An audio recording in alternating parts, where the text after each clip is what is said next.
Paisanas y paisanos, muy buenas noches tengan todos ustedes. Bienvenidos a este su canal, El Son Politicón de Tasco, que transmitimos desde calle Panorámica número 166, en esta biblioteca con el profesor Agustín Alanís Arciniega, mejor conocido como el profe Alanís. Hay muchas cosas que analizar sobre los acontecimientos que se están dando a la orden del día. Casi todos los días hay sorpresas inesperadas por parte de esa clase conservadora, que por cierto no son muchos, es un puñado. En el programa pasado les decía yo que la derecha, los conservadores, los neoliberales, son colonialistas. Les encanta la dependencia, principalmente económica y de los Estados Unidos. Ellos quieren mantener al país siempre endeudado, que al fin, pues el pueblo paga. ¿Cuál es el problema?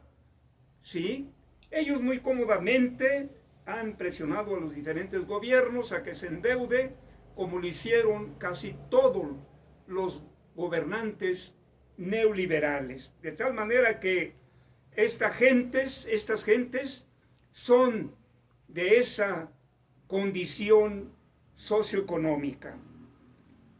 Vamos a seguir analizando la realidad económico, social, política e ideológica de nuestro país en base a los conceptos que nos aporta en su historia y actualidad de la izquierda y el socialismo en México de Mario Rojas Alba. Yo voy a tratar de aplicar estos conceptos a la realidad que vive hoy en día nuestro país. La derecha dice que nuestro país debe de vivir en una dependencia alimenticia. Es decir, hay que comprarle todo a los Estados Unidos. Maíz, frijol, azúcar, toda una serie, arroz, de productos que viene a fortalecer la dependencia, el colonialismo de los Estados Unidos, y no solamente de los Estados Unidos, desde luego. Pero ¿qué dice la izquierda en este caso? Que nuestro país debe de tener autosuficiencia alimentaria, que es justamente lo que hoy en día el presidente López Obrador está impulsando, apoyando a la gente del campo, dándole los apoyos de manera directa. Ya no hay coyotes, ya no hay intermediarios que se clavan los moches.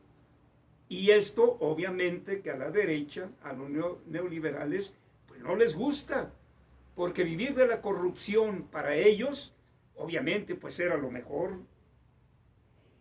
También dice que en cuanto al gobierno,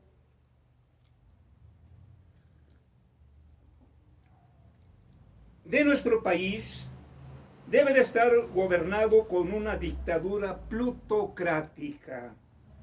¿Qué quiere decir? Que un grupo de gentes confabulados entre políticos y oligarcas, empresarios prominentes, sean los que formen esa oligarquía o plutocracia. ¿Qué dice en cambio la política de izquierda? Que debe de haber una democracia popular como la que estamos viviendo en este momento, donde el pueblo elige a un presidente moralmente aceptado en todas partes. Un presidente que fue llevado a electo a través de un proceso electoral democrático, democrático y que hoy en día ese presidente lo sostienen más de 30 millones. ¿Qué dice la derecha? Por otra parte, que debe de haber discriminación, de hecho hay discriminación étnica. Para los conservadores, oligarcas, tecnócratas, no les gusta rozarse con la gente pobre y menos si son indígenas. También, entonces, discriminación étnica, de género y de preferencia. Hay que recalcar esto, que los conservadores han sido muy machistas. Yo los conozco, aquí en mi pueblo los hay. Y de preferencias diferentes, misoginia y machismo. Esas son las características del conservadurismo, de la clase conservadora y reaccionaria de México. Ante esto, ¿qué dice la izquierda? Inclusión étnica, equidad de género. No de embalde hoy en día el presidente tiene muchas mujeres en su gabinete. Y respeto a las preferencias sexuales. ¿Qué quiere decir esto? No es que el gobierno de izquierda esté impulsando, esté promoviendo la homosexualidad,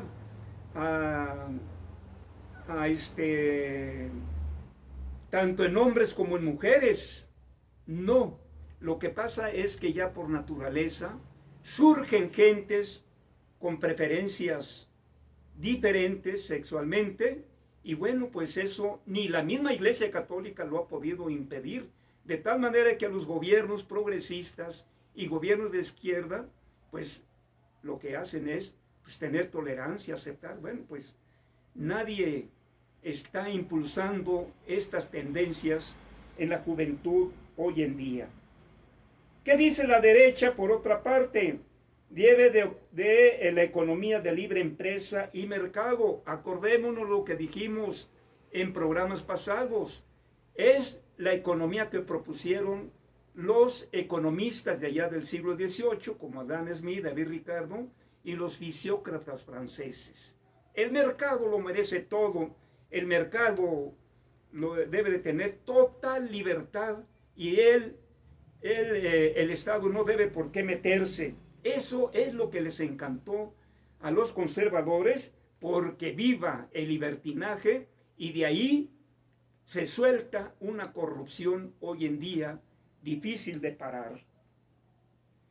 ¿Qué propone en este caso un gobierno como el que tenemos actualmente? De proponer una economía mixta, en donde el presidente actualmente rescató al Estado, que lo tenía secuestrado la oligarquía, de tal manera que los presidentes eran títeres de estos hombres prominentes en México. Casi ellos decidían lo que se tenía que hacer o no hacer en nuestro país.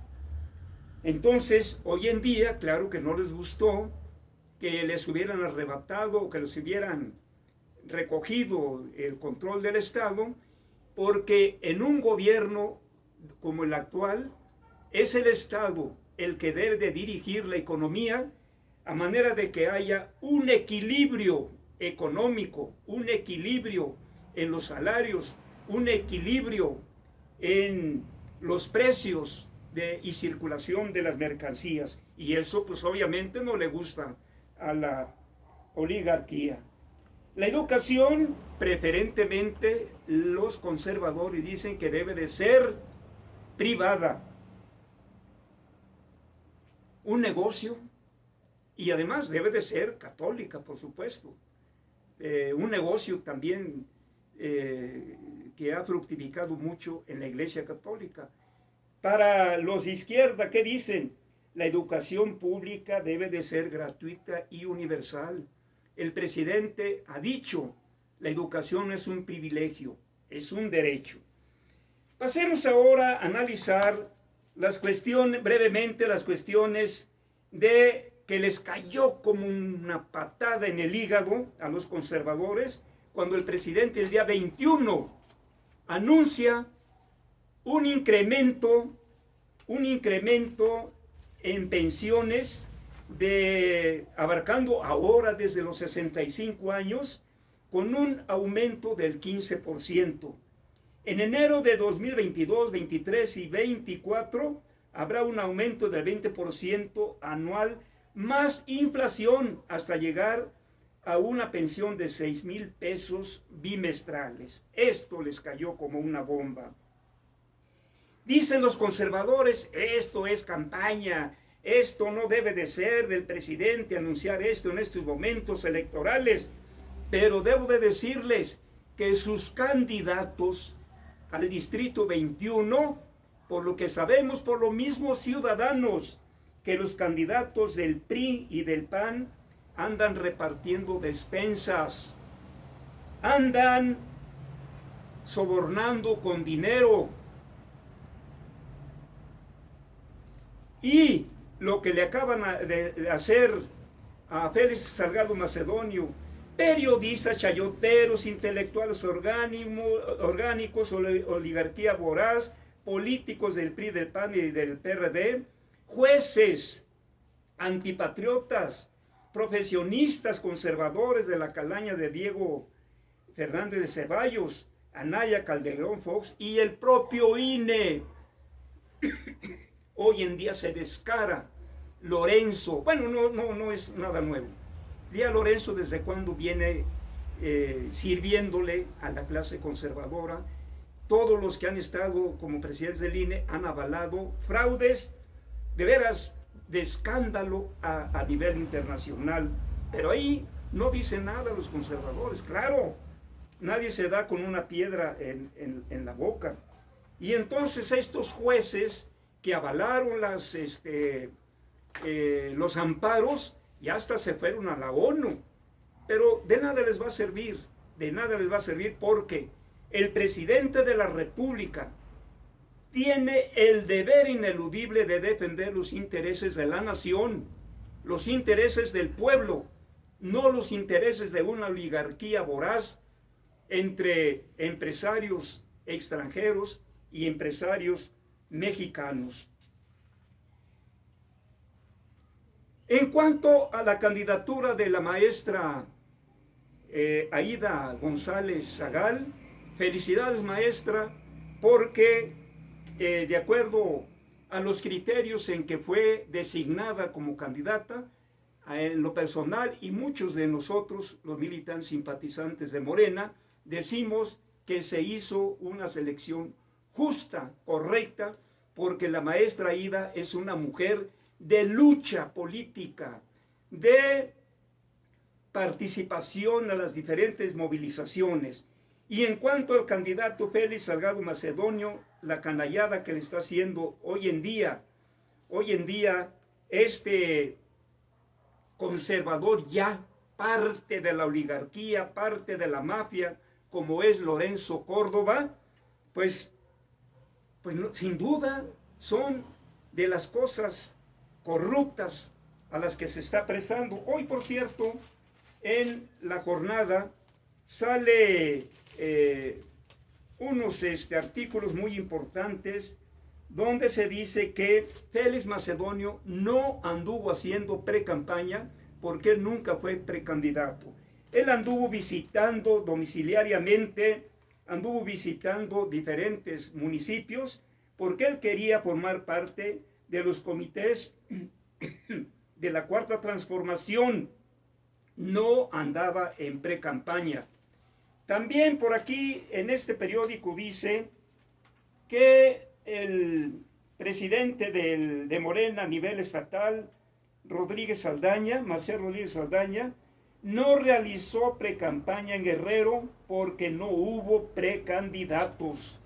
También en este mismo periódico de la jornada de hoy dice, el senador con licencia subrayó que no puede declarar gastos de pre-campaña porque Morena nunca lo nombró precandidato. Aquí están las aclaraciones.